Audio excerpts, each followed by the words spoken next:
une autre super belle sortie en forêt. Je suis allée cueillir un petit peu plus tôt du pollen de pin parce qu'il y en avait dans le parc tout près de chez moi.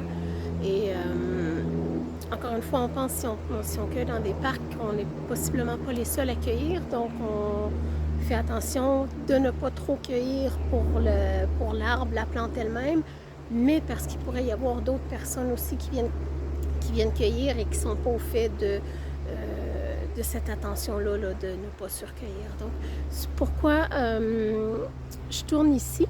Je suis vraiment là, dans le milieu du boisé. J'ai beaucoup de plantes autour de moi que j'aimerais vous montrer parce qu'on a vraiment un environnement exceptionnel. Je vous tourne de bord.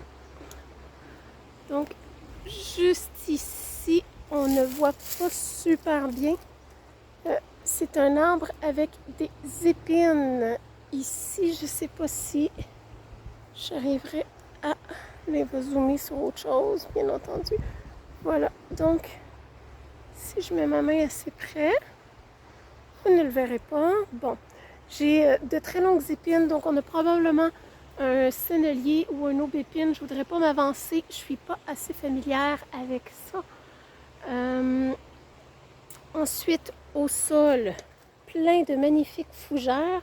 Et si je regarde de plus près, la tige de la fougère bien en U, donc on aurait une remarquable talle de tête de violon au printemps dans ce secteur-là. Je vois un autre sennelier pas très loin. Donc, ici, ce qui semble être une bardane, juste à côté, la bardane qui serait là, juste à côté de magnifiques myosotis, moins connues pour les propriétés médicinales, mais elles en ont quand même. On m'a beaucoup demandé cette plante-là. C'est de la vérâtre. C'est une plante qui est toxique. Donc, on ne s'amuse pas avec cette plante-là. On peut y toucher, là, mais ne pas la consommer. Ensuite, qu'est-ce que je vois? Une petite violette jaune.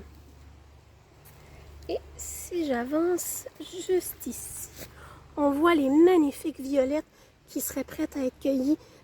Excellentes pour faire un sirop, excellentes confites dans du sucre. J'en ai fait un petit sucre justement mélangé, broyé en réalité avec les violettes.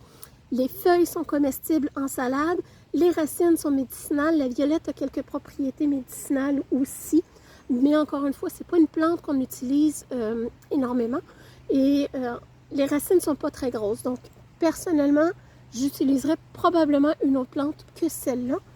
Qu'est-ce que je peux voir d'autre? J'ai un érable juste là. Donc, on aurait des samars possiblement qui pourraient venir et quelques troncs par là tomber. Donc, il pourrait y avoir des champignons. Je ne suis pas familière avec les champignons. Donc, je me limite vraiment beaucoup dans ce qui est de ma cueillette. Et j'ai vu de très gros spécimens de lierre terrestre, contrairement à ce que j'ai cueilli plutôt sur des gazons. Là, ici, c'est pas le plus gros que j'ai vu, mais bon, voilà un lierre terrestre. Tige carrée, petite fleur mauve, qui est souvent confondue avec la véronique ou avec le lamier pourpre. Le lamier pourpre, la tige, elle est ronde, elle n'est pas carrée, mais là, celle-là, on ne la voit pas très, très bien avec mon appareil. Et les fleurs sont roses du lamier pourpre. Ici, une trille, espèce protégée, qui est quand même une plante médicinale, là, mais qu'on utilisera en dernier recours pour l'asthme, entre autres.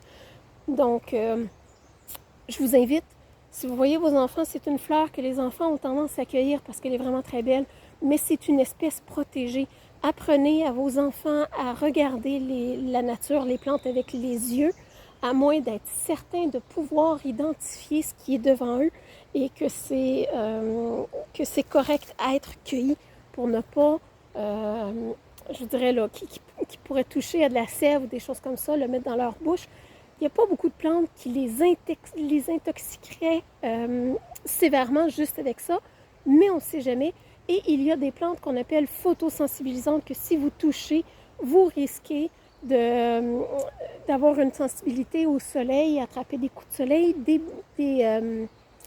des brûlures. Dans certains cas, on pourrait avoir des cloques. Je pense entre autres, si je ne me trompe pas, au pennet sauvage et j'allais dire la ciguë, mais c'en est une autre. J'ai perdu le nom.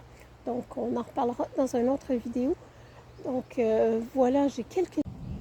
Ici, une autre magnifique plante médicinale, la dentaire, riche en isothiocyanate, qui est des molécules que l'on retrouve, entre autres, dans le réfort et dans le... J'ai le wasabi en tête, le réfort étant une sorte de wasabi. Donc, c'est une plante qui va aider au niveau des sinus, la congestion nasale. Si je ne m'abuse, ça demeure une plante qui est vulnérable, donc on évite de cueillir. Je vous parlais dans une autre vidéo de grands spécimens de lierre terrestre. On en a un ici. Donc, c'est ma première rencontre avec la dentaire, même si je l'ai étudiée. Je suis très heureuse. Je ne prendrai pas la chance d'y goûter, connaissant quand même bien les isothiocyanates. C'est vraiment ce qui est responsable du goût fort dans la moutarde aussi. Quand on dit la moutarde, nous monte au nez. Donc, ce sont des plantes qui sont utilisées pour les sinusites, entre autres. Je n'ai pas pu résister à la dentaire. Il fallait que j'y goûte pour en avoir entendu parler. Je n'ai pris qu'un tout petit bout de la racine. J'ai bien enterré le reste pour m'assurer de ne pas nuire à l'espèce. J'ai pris qu'une toute petite croquée. Et je vous jure, je m'excuse, je baisse la tête le temps d'enlever un peu la terre. C'est très fort. C'est un peu sucré pour commencer, mais pas très longtemps après, c'est vraiment les isothiocyanates, la saveur de moutarde, de réfort, de wasabi qui sort. Vraiment juste une toute petite affaire. Puis on le sent très très bien, là. Ça décape, sincèrement. Donc, je comprends l'utilité de la racine de dentaire là, en cas de sinusite. Vraiment plus dans le haut, là, quand on veut que ça bouge, quand on veut que ça coule. Pas quand ça coule et que ça n'arrête pas. Non, ça va vous faire couler le nez.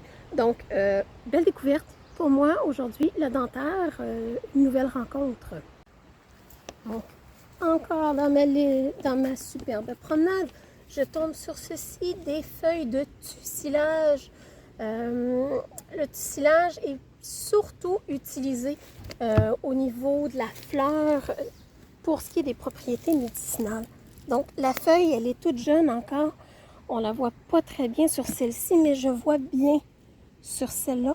Elle a des petits poils sur le dessus. C'est ce qu'on appelle une feuille qui est pubescente. Vous voyez, je peux l'enlever en me frottant. Mais c'est vraiment la feuille qui est pubescente.